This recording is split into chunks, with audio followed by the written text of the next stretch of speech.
Assalamualaikum warahmatullahi wabarakatuh. Halo semua, kembali lagi di channel Reder Manhwa. Kali ini Mimin akan membawakan sebuah komik baru yang berjudul Sang Legenda Selatan Pengacau Surga.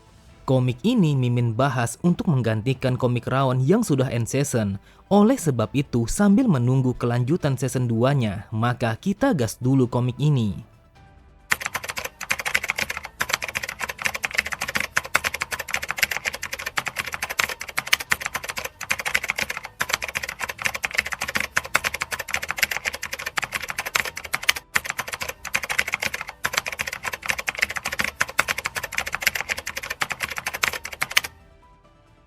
Tanpa basa-basi lebih jauh, mari kita masuk ke ceritanya. Cerita dimulai, terlihat seorang anak laki-laki yang baru saja pulang dari mencari beberapa daun herbal yang telah diperintahkan oleh kakeknya. Namun, ia langsung terdiam ketika melihat kakeknya yang tewas terbaring di atas tanah dengan darah yang bersimbah pada sekujur tubuhnya. Kakekku telah mati, dia telah terpotong menjadi dua. Begitulah cara dia mati dengan sangat menggenaskan. Akan tetapi entah kenapa aku sama sekali tidak merasakan apapun. Air mataku tidak mau keluar meski aku telah melihatnya mati di depan mataku. Bahkan aku juga tidak merasakan kesedihan sama sekali meskipun hanya kakek keluarga yang aku punya di dalam dunia ini. Inilah diriku yang sebenarnya, betapa buruknya aku yang hidup sebagai manusia. Kemudian anak itu teringat ketika ia dengan bangganya menemukan sebuah tanaman herbal yang mana tanaman itu adalah ramuan penghubung roh. Anak itu bernama Jeong. Ia mengatakan kepada kakeknya bahwa ia telah mencari dan menemukan herbal itu pada bagian wilayah barat seperti yang dikatakan oleh kakeknya. Lalu Jeong bercerita kepada kakeknya bahwa ia telah menemukan sebuah sarang rubah yang berada tepat di samping tumbuhan herbal. Tetapi Jeong mengatakan bahwa di dalam sarang itu hanya ada beberapa bayi rubah. Sang kakek bertanya kepada Jeong apakah ia telah membunuh semua bayi rubah yang berada di dalam sarangnya itu. Jeong berkata, mana mungkin aku melakukannya. Jika aku membunuh bayi-bayi itu, maka induknya akan sedih ketika melihat semua anaknya yang sudah mati. Ketika mendengar jawaban Jeong, sang kakek meminta kepadanya untuk menaruh wakul itu, lalu mengajaknya untuk makan bersama. Dengan wajah yang datar, sang kakek berkata, Jeong, apakah kau bisa berjanji satu hal kepada kakek? Saat mendengar pertanyaan itu dari mulut kakeknya, Jeong pun bertanya janji apa yang harus ia tepati. Lalu sang kakek melanjutkan kata-katanya, sifat sejati yang kau sembunyikan di dalam dirimu itu, jangan pernah kau menunjukkannya kepada siapapun meskipun taruhannya adalah nyawamu. Kemudian dengan tatapan mata yang tajam Jeong berkata, kakek, aku minta maaf karena aku tidak bisa menjaga dan juga menepati janji itu kepadamu meskipun kau sudah mati. Dengan sangat cepat, Jeong langsung mengambil sebuah sabit yang tergeletak di atas tanah itu. Lalu Jeong berlari mencari seseorang yang telah membunuh kakeknya dan berencana untuk membalaskan dendam kakeknya yang telah mati dengan cara menggenaskan. Cerita berpindah pada sebuah kota yang bernama Jeongyang. Kota itu terlihat makmur dengan pembangunan rumah-rumah para penduduk yang begitu mewah. Namun di tengah jalan alun-alun kota, terlihat beberapa narapidana yang telah ditahan pada sebuah kurungan besar yang akan dikirim kepada aula hukum pidana. Orang-orang yang menyaksikan rombongan tahanan itu, mereka berkata dengan kata-kata yang sangat kasar kepada mereka. Coba lihatlah mereka adalah para kriminal rendahan dan juga bandit gunung yang tidak berguna. Para bajingan ini memang pantas untuk dihukum dengan seadil-adilnya dan kami tidak ingin jika mereka masih berkeliaran di dalam kota ini. Di sisi yang lain, terlihat seseorang yang masih belum diketahui identitasnya telah memperhatikan para tahanan yang melintas di jalan kota itu. Namun matanya tertuju kepada Jeong yang telah ditahan hanya seorang diri dengan kurungan yang terpisah dari para tahanan lainnya. Kemudian sambil menikmati minumannya, lelaki itu berkata, anak itu masih muda dan aku yakin kalau dia pasti seumuran dengan tuan muda. Di sampingnya, orang yang berbaju kuning itu mengatakan, kita tidak boleh meremehkannya meskipun dia terlihat masih muda. Aku yakin dia pasti yang terburuk dari semua para tahanan itu karena dia telah berada pada kurungan yang berbeda. Sudah pasti kau tidak akan takut karena kau adalah salah satu bagian dari Murim. Tetapi kau pasti akan kaget kalau aku mengatakan bahwa ada begitu banyak orang-orang yang telah ia bunuh dengan menggunakan sebuah sabit. Semua orang menyebutnya sebagai setan sabit penyembelih.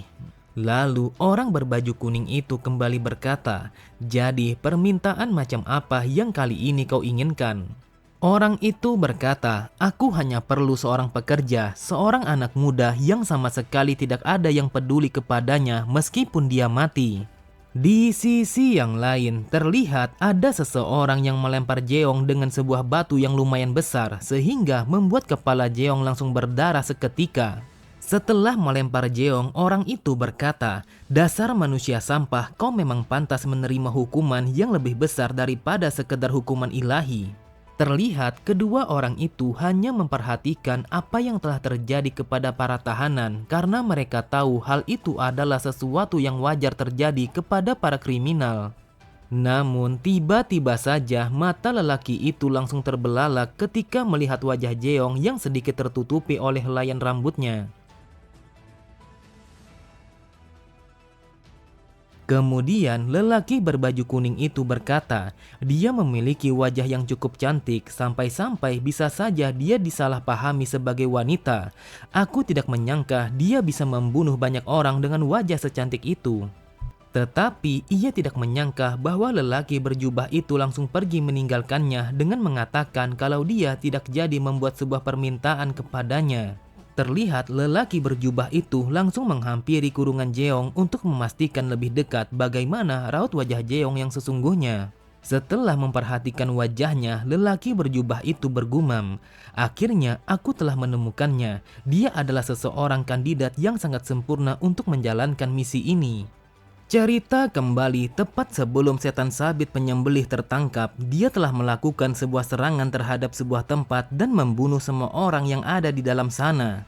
Meskipun Jeong masih anak-anak, akan tetapi dia tidak segan untuk membunuh siapapun yang ada di hadapannya.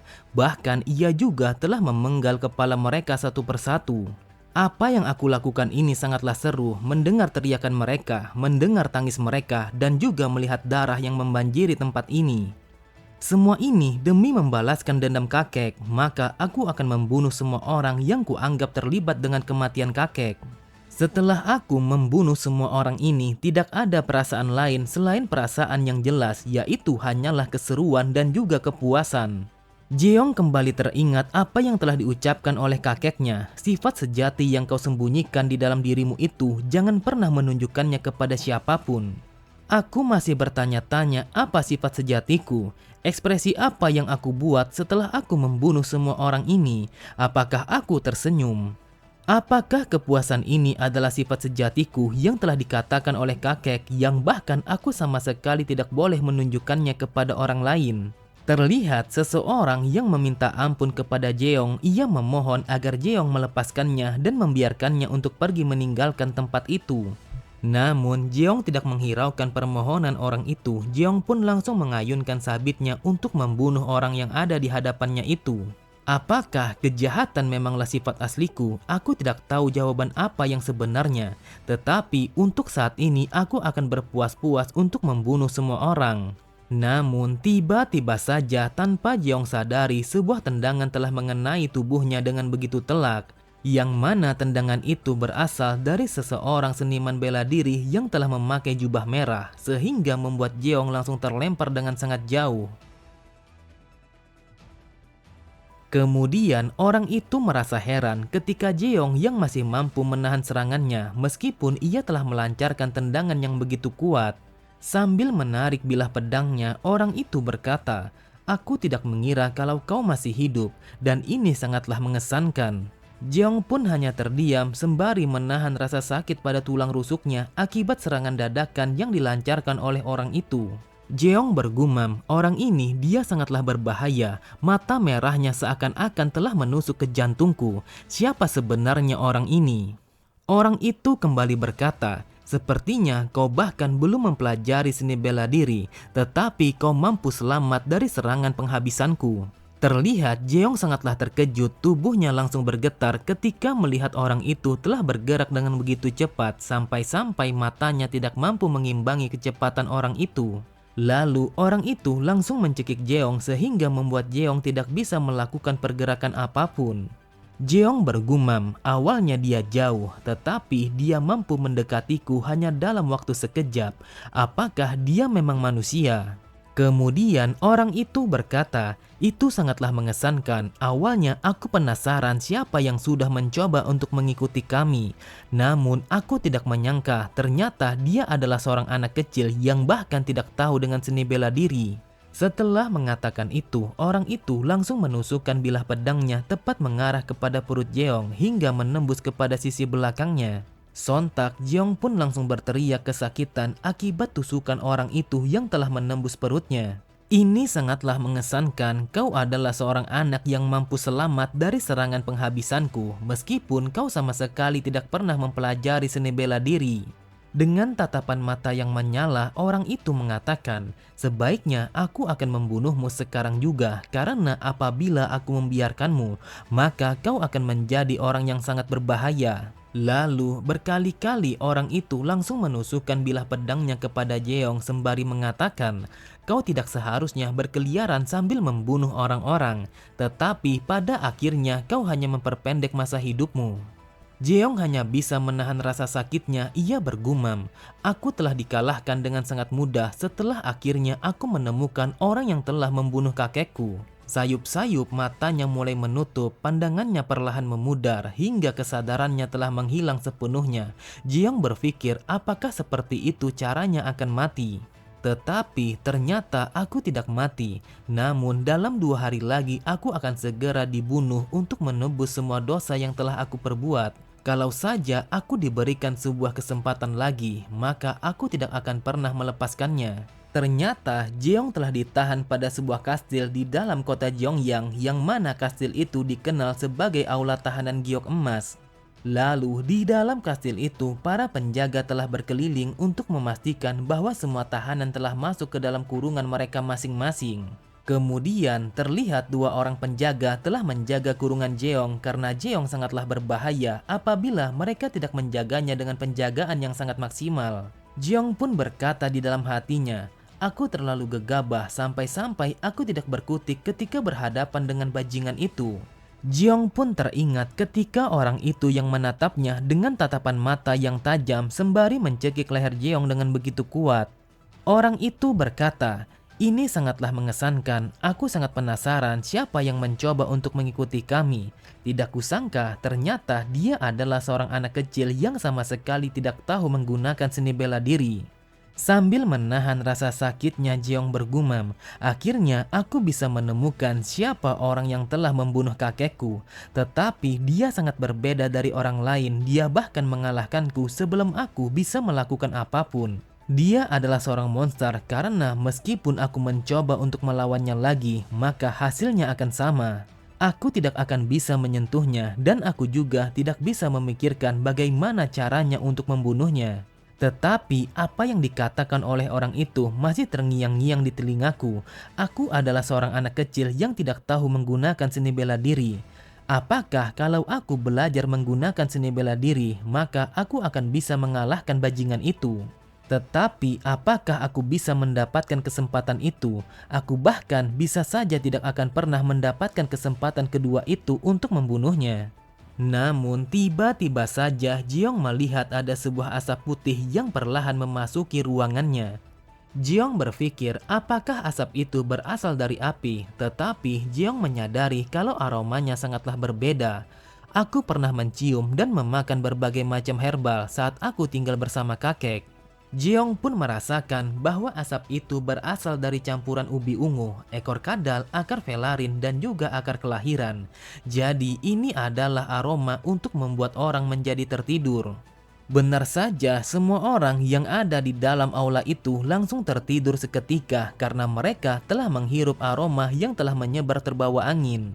Perlahan Jeong pun menutup matanya karena aroma itu telah memenuhi paru-parunya. Hal itu disebabkan tidak ada yang bisa ia hirup lagi selain bau aroma itu. Tidak lama kemudian, pintu tahanan yang mengurung Jeong telah terbuka secara perlahan. Lalu terlihat langkah kaki seseorang yang memasuki ruangan Jeong, dan dialah orang yang telah memantau Jeong ketika Jeong masih berada di jalan kota. Kemudian orang itu langsung membuka rantai yang mengikat kaki Jeong dengan sangat berhati-hati. Namun tiba-tiba saja ia menyadari bahwa Jeong tidak tertidur meskipun ia telah menghirup aroma penidur yang telah ia sebarkan di dalam aula penjara itu. Seketika itu juga Jeong pun langsung menendang perut orang itu dengan menggunakan salah satu dari lututnya sehingga membuat orang itu langsung tersungkur ke belakang. Di saat orang itu masih menahan rasa sakitnya, Jeong pun tidak ingin membiarkan kesempatan itu berakhir dengan sia-sia. Ia pun langsung berlari meninggalkan ruang tahanan itu. Jeong berpikir, aku tidak tahu apa yang telah terjadi, akan tetapi ini adalah kesempatanku. Aku mampu tetap terjaga karena semua herbal itu telah dicampur dengan sangat buruk. Akan tetapi, tiba-tiba saja Jeong langsung terdiam ketika ia tidak bisa menggerakkan langkah kakinya lebih jauh lagi. Ternyata tepat di belakangnya, lelaki itu telah mengunci titik tekanannya sehingga Jeong sama sekali tidak bisa menggerakkan tubuhnya lagi. Dengan tatapan mata yang tajam, lelaki itu berkata, "Dasar bocah sialan, kau tidak akan bisa pergi kemana-mana lagi karena aku sudah mengunci semua titik tekanan pada tubuhmu itu." Jeong pun bergumam, sejak kapan orang itu menyusul pergerakanku? Apakah ini yang disebut sebagai seni bela diri?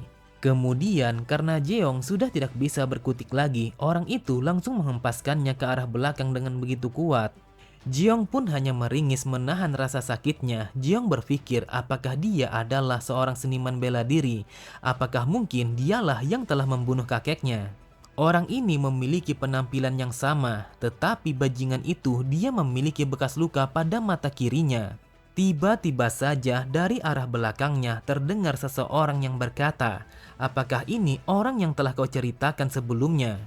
Saat mendengar penjaganya yang memintanya untuk menunggu di luar saja, orang itu berkata, "Aku belum pernah berada di dalam penjara, oleh sebab itu aku selalu ingin melihatnya secara langsung."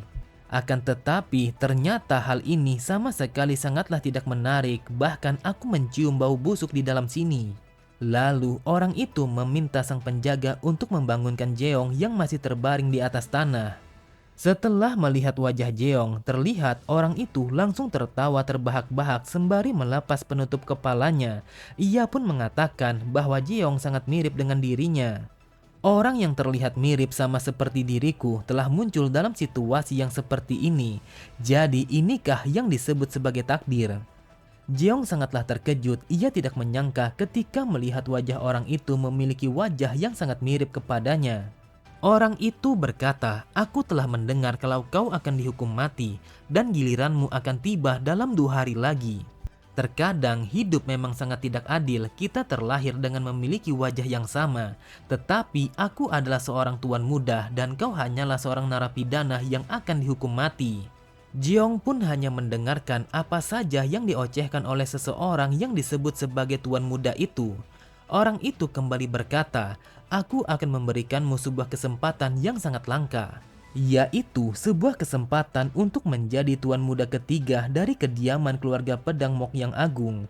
Dan ini adalah sebuah kesempatan untuk menjadi penggantiku sebagai Mok Yongwon." Terlihat Jeong begitu bersemangat karena ia telah ditawarkan sebuah penawaran dan kesempatan yang bagus agar ia bisa hidup lebih lama dan membalaskan dendamnya kepada orang yang membunuh kakeknya. Jeongwon berkata, "Apa yang akan kau lakukan tidak akan sulit. Kau hanya akan terkurung di dalam manor dengan makanan yang sangat nikmat, pelayan yang sangat cantik, dan juga tempat tidur yang sangat nyaman. Bahkan kau bisa menikmati segala sesuatu yang sama sekali belum pernah kau rasakan selama kau hidup di dalam dunia ini. Lalu setelah peranmu telah berakhir, kau akan menerima uang dengan jumlah yang sangat berlimpah agar kau bisa pergi kemanapun kau mau sebagai seseorang yang bebas." Di sampingnya, sang penjaga mengeluarkan sebuah pil. Ia berkata, "Jika kau mau melakukan apa yang dikatakan oleh tuan muda, maka makanlah pil ini sekarang juga." Jiong pun bertanya apakah itu adalah sebuah racun. Sang penjaga berkata, "Apakah kau berpikir kalau kami akan percaya begitu saja kepada seorang tawanan yang baru saja kami temui? Jika kau berhasil menyelesaikan pekerjaan itu sampai di mana batas waktu yang ditentukan, maka aku akan memberikanmu penawarnya. Jadi bagaimana menurutmu, apakah kau akan menerimanya?" Di hadapan racun itu, Jiong pun bergumam, "Kakek, aku telah diberikan kesempatan yang kedua dan aku akan menerima penawaran ini lalu melakukan apa yang harus aku lakukan, yaitu balas dendam." Perlahan, Jiong pun membuka mulutnya untuk memakan racun itu dan menerima penawaran yang telah diberikan oleh tuan muda ketiga. Terlihat Jiong Won hanya menatapnya dengan tatapan mata yang merendahkan karena ia telah berhasil mendapatkan sebuah umpan untuk sesuatu yang sudah ia rencanakan. Dengan tatapan mata yang penuh percaya diri, Jiong berkata, "Katakan kepadaku, apakah saat ini kau benar-benar akan memberikanku kesempatan itu?" Jiong Won pun berkata, "Kau telah memilih dengan pilihan yang bijak. Mana mungkin orang sepertiku akan ingkar kepada seseorang yang bersedia untuk bekerja kepadaku." Kemudian Jiong Won meminta kepada penjaganya untuk melepaskan titik tekanan Jeong dan juga borgol yang telah mengikat kedua tangannya. Seketika itu juga sang penjaga langsung melepaskan pergerakan Jeong sesuai apa yang telah diperintahkan oleh tuannya. Setelah terbebas dari belenggu itu, Jiong pun merasa lega karena kebebasan telah nampak di depan matanya. Lalu ia bersiap untuk pergi mengikuti tuan muda yang telah memberikannya sebuah kebebasan. Lalu sang penjaga meminta kepada Jeong untuk mengikutinya dari arah belakang karena dia yang akan memandunya untuk melarikan diri dari aula penjara kematian itu. Jiong Won pun memerintahkan kepada Jeong untuk berjalan di hadapannya dan Jiong Won yang akan mengikutinya dari arah belakangnya. Terlihat penjaga itu secara berhati-hati memeriksa keadaan untuk memastikan apakah pergerakan mereka telah aman agar bisa keluar dari aula penjara kematian itu. Tiba-tiba saja ia pun langsung memalingkan wajahnya ketika ia mendengar suara geretek yang terdengar tepat di belakangnya. Dan ternyata ia sangatlah terkejut ketika melihat kepala tuan muda telah terbalik ke arah belakang setelah Jeong mematahkannya. Seakan tidak bersalah, Jeong hanya tertawa setelah membunuh Jiong Won yang begitu mudahnya. Bahkan dari tatapan matanya ia sangat puas untuk melakukan hal itu. Penjaga itu sangatlah marah, ia pun berteriak apa yang telah dilakukan Jeong kepada tuan muda. Bahkan sang penjaga tidak menyangka kalau tuan muda telah mati seketika di tangan seseorang yang baru saja diberikan sebuah kesempatan untuk bebas. Dengan santainya Jeong berkata, "Wahai sang penjaga, bagaimana menurutmu apa yang harus aku lakukan karena saat ini yang palsu sudah mati?" Oke semua, cukup sampai di sini dulu pembahasan alur cerita kita. Sampai jumpa di video selanjutnya. Wassalamualaikum warahmatullahi wabarakatuh.